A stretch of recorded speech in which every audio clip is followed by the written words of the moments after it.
ሰላም ክቡራት ተኸታተልቲ ናይ ሎም መዓልቲ መደብና ሰለስተ ዓለም ዘዛረቡ ዘለዉ መናእሰይ ተጋሩ ዝብል መደብ ሒዘ መፅእ ኣለኹ። ስለዚ እዞም ሰለስተ ዓለም ዘዛረቡ ዘለዉ መናእሰይ ትግራይ ከላልየኩም እየ። ነዚ መደብ ክሳብ መወዳእታ ክትከታተሉ ብኽብሪ ዕድመኩም ላይክ፣ ሼር፣ ሳብስክራይብ ትገብሩ ድማ ብትሕትና ይሓትት። ሰናይ ምክትታል ይኹነልኩም። ካብቶም ትግራይ ዘፍረየቶም ብሉፃት ወይ ድማ ተፅዕኖ ፈጠርቲ መናእሰይ እቲ ሓደ ቸርነት ሃሪፎ እዩ። ቸርነት ሃሪፎ ንልዕሊ 360 ሚልዮን ዝወከለ ብሕታዊ ሰብ እዩ። ዕድሚኡ ድማ ወዲ 23 ዓመት እዩ። ልዕሊ 7 ቋንቋታት ኣቃላጢፉ ክዛረብ ይኽእል። ኣብ ውድብ ሕቡራት መንግስታት ዓለም ናይ ኢጋድ ዋና ተወካሊ ኮይኑ ይሰርሕ ኣሎ። ኣብ ውድብ ሕቡራት መንግስታት ዓለም እውን ናይ ያንገስት ኣምባሳደር ወይ ድማ መንእሰይ ኣምባሳደር ብምዃን እንዳሰርሐ ዝርከብ መንእሰይ እዩ። መንእሰይ ቸርነት ሃሪፎም ገና ወዲ 23 ዓመት ኮይኑ ኣብ ውድብ ሕቡራት መንግስታት ዓለም ንኩለን ሃገራት ምብራቅ ኣፍሪካን ህዝቢ ምብራቅ ኣፍሪካን ማለት እውን ልዕሊ 360 ሚልዮን ህዝቢ ዝወከለ ውልቀ ሰብ እዩ። እዚ መንእሰይ እዚ ልዕሊ 7 ቋንቋታት ኣቃላጢፉ ክዛረብን ክፅሕፍን ይኽእል። ንኣብነት ትግርኛ፣ ኣማርኛ፣ ኣፋን ኦሮሞ፣ ሰውሃሊ ኣቃላጢፉ ክፅሕፍን ክዛረብን ይኽእል መንእሰይ ቸርነት ሃሪፎ።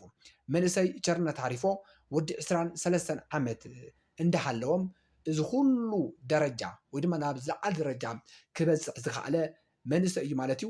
ስለዚ ብዋናነት መንእሰይ ቸርነት ሃሪፎ ኣብ ውድብ ሕቡራት መንግስታት ዓለም ናይ ኢጋድ ዋና ተወካሊ ኮይኑ እንዳሰርሐ ይርከብ ማለት እዩ። ብተወሳኺ እውን ያንገስት ኣምባሳደር ወይ ድማ መንእሰይ ኣምባሳደር ብምባል ምስ ናይ ውድብ ሕቡራት መንግስታት ዓለም ዋና ጸሓፊ አንቶኒዮ ጉተሬዝ እንዳሰርሐ ዝርከብ መንእሰይ እዩ ማለት እዩ።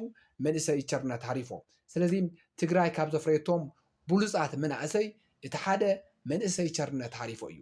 ኣብ ውድብ ሕቡራት መንግስታት ዓለም ናይ ኢጋድ ዋና ተወካሊ ንልዕሊ 360 ሚልዮን ዝውክል ዘሎ ወይ ድማ ንልዕሊ 360 ሚልዮን ህዝቢ ተወካሊ ኮይኑ ኣብ ውድብ ሕቡራት መንግስታት ዝሰርሕ ዘሎ መንእሰይ ቸርነት ሃሪፎ። ናብቲ ካሊእ መንእሰይ ትግራዋይ ብጣዕሚ ተፅዕኖ ፈጣሪ ትግራዋይ ክንሓልፍ ከለና ድማ መንእሰይ ያሬድ እዩ። ያሬድ ድማ ካብ ተምሃራይነት ኤምኣይቲ መቐለም ክሳብ ናይ ኣዳማ ሳይንስን ቴክኖሎጂን ዩኒቨርሲቲ መምህር ክሳብ ምዃን ክበፅሕ ክኢል እዩ። ኣብዚ ሕጂ ድማ ብጣዕሚ ደረጃኡ ዝሓለወ ፍሉይ ዝኾነ ፋብሪካ ክውንን ዝኸኣለ እዩ ማለት እዩ። ስለዚ መንእሰይ ያሬድ ካብ ተምሃራይነት ናብ መምህርነት ካብ መምህርነት ድማ ናብ ወናኒ ፋብሪካ ክሸጋገር ዝኸኣለ ውልቀ ሰብ እዩ ማለት እዩ።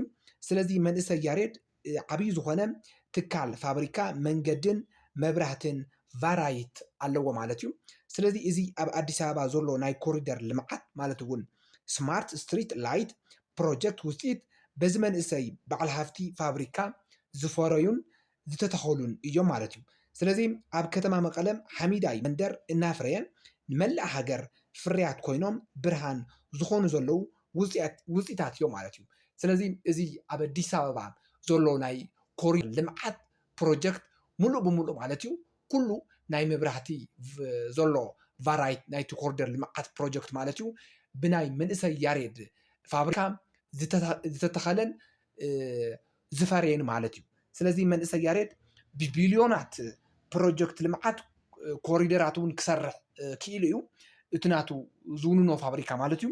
ንኣብነት ጅማ ክሳብ ኣዳማ ግዙፋት ስራሕቲ መስመር መብራህቲ ጋምቤላ ክሳብ ሓላላ ኬላ መንገዲ ደብረ ዘይቲ ኢሉለ መቐለ መስመር ሓወልቲ ሰመራ ጅግጅጋ ክሳብ ሆሳና ኮሪደር መዋስንቲ ወለጋ እንጦጦ ሓዋሳ ወንጪ ፓርክ ቢሾፍት ፒያሳ ሓዊሱ ግዙፋት ፕሮጀክታት ብምስራሕ ልዕሊ ዕድሚኡ ዝጎይን ዘሎ ምሁርን በዓል ሃፍትን እዩ ማለት እዩ። ስለዚ ካብ ስማርት መብራህቲ ክሳብ ውፅኢታት ሶላር ካብ መስመራት ልምዓት ስራሕቲ ክሳብ ዘበኖት ውፅኢታት ቴክኖሎጂ እናፍረየ ዝርከብ መንእሰይ እዩ ማለት እዩ መንእሰይ ያሬድ። ስለዚ ናይ ኤምኣይቲ መቐለ ተምሃራይ እዩ ነይሩ። ድሓር ናብ ኣዳማ ሳይንስን ቴክኖሎጂን መምህር ኮይኑ ካብኡ ተበጊሱ ድማ ዓብይ ዝኾነ ፋብሪካ ክውንን ዝኸኣለ እዩ መንእሰይ ያሬድ። መንእሰይ ያሬድ ኣብዚ ኣዲስ ኣበባ ዝኒኦ ብምሉኦም ናይ ኮሪደር ልምዓት ናይ መብራህቲ ናይ መንገዲ መብራህትን ቫራይትን ብናይ መንእሰይ ያሬድ ፋብሪካ ዝተሰርሑን ዝተተኸሉን እዮም ማለት እዩ። ብተወሳኺ እውን ከምቲ ቅድም ኢለ ዝነገርኩኹም ጋምቤላ ክሳብ ሃላላ ከምኡ ደብረ ዘይቲ ሰማራ ጅግጅጋ ሆሳና ወለጋን ካልኦትን ዝስርሑ ዘለው ናይ መብራህቲ ናይ ዓበይቲ መስመራት መብራህቲ እውን ብናይ መንእሰይ ያሬድ ፋብሪካ ዝፈረዩ ውፅኢታት ቴክኖሎጂ ማለት እዩ ስለዚ መንእሰይ ያሬድ ካብቶም ዓለም ዘዛርቡ ዘለው መናእሰይ ተጋሩ ሓደ ማለት እዩ ናብቲ ናይ መወዳእታ መንእሰይ ትግራዋይ መንእሰይ ኣብዚ ሕጂ ሰዓት ብጣዕሚ መዘራረቢ ኣጀንዳ ኮይኑ ዘሎ ድማ መንእሰይ ኣዶናይ እዩ መንእሰይ ኣዶናይ ኣብ ከተማ መቐለ ተወሊዱ ዝዓበየ እዩ ካብ ሃፍታማት ስድራ ቤት ዝተረኸበ ሰብ እዩ ስለዚ እዚ ኣዶናይ ዝተባሃለ ትግራዋይ መንእሰይ ድማ ወዲ 17 ዓመት ምስ ኮነ እዩ ናብ ካናዳ ከይዱ ኣብ ካናዳ ንኣሳት 8 ዓመት እንዳተቐመጠ ብምፅናሕ ድማ ቅድሚ ዝተወሰኑ ኣዋርሕ ናይ ካናዳ ሂወት ገዲፉ ናብ ከተማ ኣዲስ ኣበባ ኢትዮጵያ ብምምፃእ ኣብ ዝተፈላለዩ ከተማታት ኢትዮጵያ ማለት እውን ወላይታም ኣዳማ መቐለን ኣዲስ ኣበባን ፍሉይ ዝኾነ ኣቀባብላ እናተገበረሉ ዝርከብ ኣብ ዝተፈላለዩ ከተማታት ዝካየዱ ዓበይቲ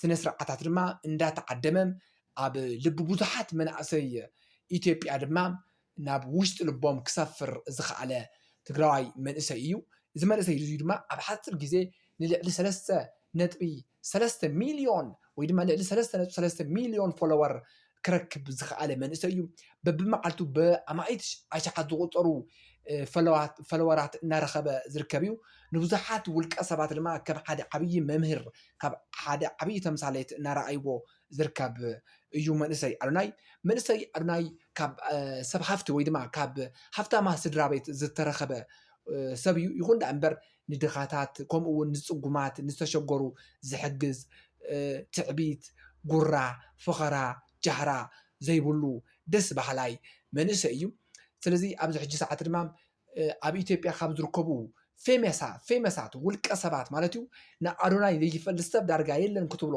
ትኽእል ማለት እዩ ናብ ኣዳማ ናብ ወላይታም 2 ግዜ ክጓዓዝ ክኢሉ እዩ ብጣዕሚ ብዝገርም መልክዑ ብዙሕ ሰብ ክቕበሎን ንኣዶናይ ክብል እውን ተረኣዩ ማለት እዩ ብዝኾነ ግን ካብቶም ተፅዕኖ ፈጠርቲ መናእሰይ ተጋሩ ሓደ ኣዶናይ እዩ ኣዶናይ ናይ ካናዳ ሂወት ገዲፉ ናብ ኢትዮጵያ ክመፅእ ክኢሉ እዩ ብዙሓት ብሊብያ ከምኡ እውን ብፕሮሰስ ካናዳ ዘይከና ኢሎም ብዙሕ ፃዕሪ ይገብሩ ንካናዳ ንምእታው ኣዶናይ ግን ናይ ካናዳ ሂወት ገዲፉ ናብራኡ ናብ ኢትዮጵያ ካብ ዝመፅእ ኣዋርሕ ኣውፂሮሎም ንብዙሓት ድማ ከም ሓደ ዓብይ መምህር ከም ሓደ ዓብይ ተምሳሌት ኣብነት ኮይኑ ማለት እዩ ዝኾነ ግን ልዕሊ 3 ሚልዮን ፎሎወር ክረክብ ዝኸኣለ እዩ ኣብዚ ሕጂ ሰዓት እውን ናይ ቲክቶክ ኣክቲቭ ኣዋርድ ሽልማት እውን ተዓዋታይ ክኸውን ተቃሪቡ ኣሎ መንእሰይ ትግራዋይ ወዲ መቐለ ኣዶናይ ብርሃነ ሃይለ ሚካኤል ማለት እዩ ክቡራትን ክቡራን ተኸታተልቲ ቤተሰብ ከመይ ርኢኹምዎ እዚ መደብ እዚ ንዘለኩም ርእቶ ድማ ኣብ ኮመንት ክተስፍሩ ይፅውዕ ላይክ ሼር ሳብስክራይብ ትገብሩ ድማ ብትሕትና ይሓትት ናይ ሎማዓንቲ መደብና ዓለም ዘዛረቡ ዘለው መናእሰይ ተጋሩ ኣላልየኩም ደሓንኩም